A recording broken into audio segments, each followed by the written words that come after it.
going to talk a little bit about injuries and performance. I hate talking about injuries almost as much as I hate talking about warm-up.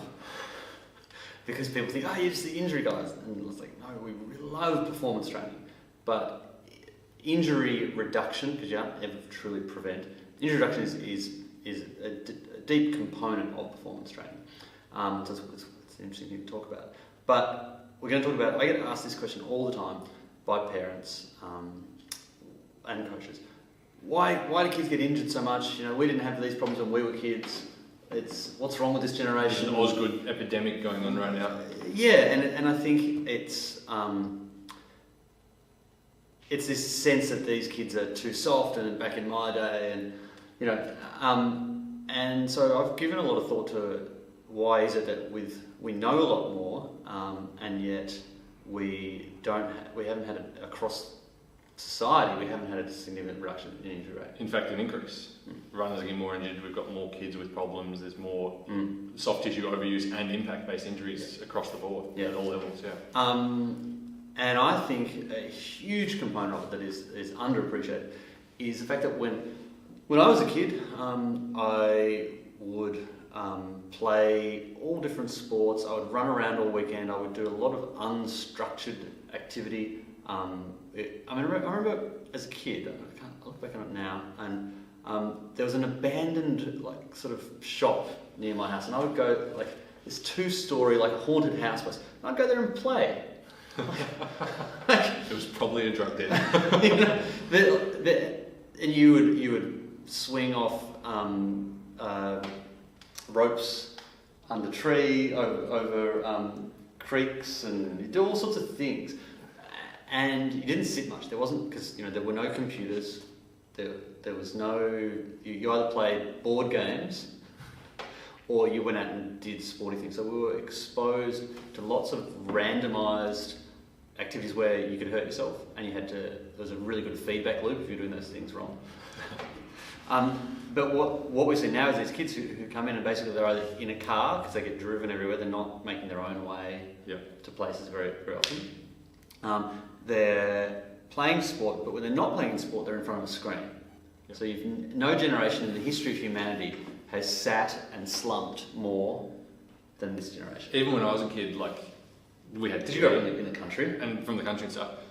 So we had Game Boys and stuff like that, but Mum was pretty good. She only let us do 1 hour of screen time per day. Yeah. And so looking back, a little bit angry because it could have been better at games, but it was a blessing because you'd play your hour, it's now what? Yeah. We had the board game where you play as a family, so you get family bonding time, or you went outside and you made your own game, or you kicked the footy, or you rode the bike to your neighbours or stuff like that. And so we lived on top of a cliff, and we'd go down there, so a bit of sort of shrubbery and sort of forest over there, and we'd explore through there and find sort of stuff. And same sort of thing, this climbing trees, running through mud, getting dirty, lots of stuff, riding bikes. And so I think that ingredient is actually really an important component from a perspective of just learning to how to do different things. So your body's just generally more multi-purpose and robust. But and exposure to random surfaces and instead of just running on a hardwood for a basketball, or running on asphalt for a netballer, you're on different surfaces, in different shoes, at different speeds. Shoes. Climbing stuff. I think shoes is huge. So when I grew up, my sports shoes were a pair of Dunlop Volleys. Cheap, durable. Anyone over 40 will grow up. I had a pair of Volleys. Did you? Yeah. I don't think I played in them, but I think they're my casual shoe was a Volley. Yeah. And this is what we love wearing the Vivo, which is basically a high-tech Dunlop Volley. It's a Dunlop Volley with a wider toe box. No cushioning, no nothing. But then mid-70s they invented the waffle heel sole, the cushioned heel, and all of a sudden the heels get bigger and bigger. And jogging's invented. No one jogged pre-70s. You sprinted, you ran, or you walked. Nike literally invented the sport of jogging. Yeah. Fascinating. And it's fascinating when we do our video analysis of our kids. What do you reckon is 70% of them jog when we ask them to sprint? Yeah, so you ask an athlete, as part of our consult, we have them sprint over 10 metres and we video that in slow mo to see what it looks like. They all use a sped up jogging or walking motion. Probably, 75%. 70 to 75%. Right? Yeah, it's pretty high. With that dirty heel strike, which we've talked about before, out front of the body, So I think that the combo of a lack of variety and unstructured play, so lack of environmental and interaction. sitting with those hip flexors really shortened, because we've got to constantly work against those postural traits from being a more sedentary youth, combined with a shoe that gives you the luxury of running with a badge and it doesn't hurt, and gives you no feedback. So you got I think that's the big thing, and then you pile on top of that the fact that there's more of a predisposition to play sports year round. One sport. Whereas it would be, in the old days, it'd be, you can't play footy in the winter, cricket in the summer, and swimming in between or something like that. So I think the remedy for that is obviously multi-sport stuff, which we talked about last week. Yep. And then it's also, you've actually got to put to neutralise the effect of the screen and the desk and the couch and the car. You've got to put a little more effort into loosening up the hip flexors, switching on the glutes because they're a little bit sleepy. Yep. And you've got to actually get more it's ironic. It's ironic actually. It's overwords. Whatever it is. These shoes that we now have mean we've got to put more work into learning how to run beautifully because they allow you the luxury of running incorrectly. Yeah, the technology is actually bad. It's a cheat. It's not a helpful cheat. It's a shortcut which hasn't worked out. And whereas like my son has never worn a shoe with structure.